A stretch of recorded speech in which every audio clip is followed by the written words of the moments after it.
જામનગરના ward number 4 ચારે બાજુથી કચરાથી ધમધમતું હોય તેવું લાગી રહ્યું છે। તેવામાં નવા ગામના ખડખડ વિસ્તારમાં સફાઈવાળા ખુદ કચરો ઠાલવીને ગંદકી કરતા હોવાનું સામે આવ્યું।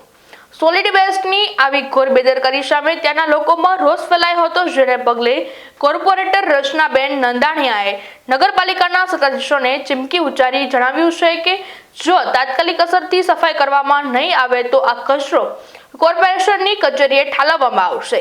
વિસ્તારમાં ઠેર ઠેર ગંદકી બાબતે સ્થાનિકોમાં ઉગ્ર વિરોધ નોંધાયો છે।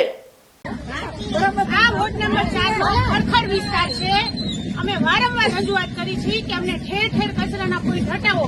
અહીંયા રોજે રોજ કચરો ઉપાડ્યો, અહીંયા રોજે રોજ કોઈ ગાડી કચરો ઉપાડવા આવે છે?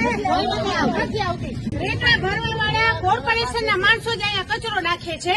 કોર્પોરેશનના માણસો કચરો નાખી અને જો તમે આ કચરો ઉપાડ્યા જુઓ। અત્યારે સાહેબને ફોન કર્યો, આ કચરો 2 દિવસમાં નહીં ઉપડે ને તો બધો કચરો ઉપાડી અને અમે બોર્ડમાં લઈ આવશું।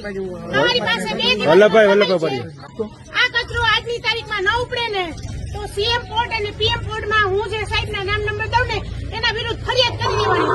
સમજાઈ ગયું?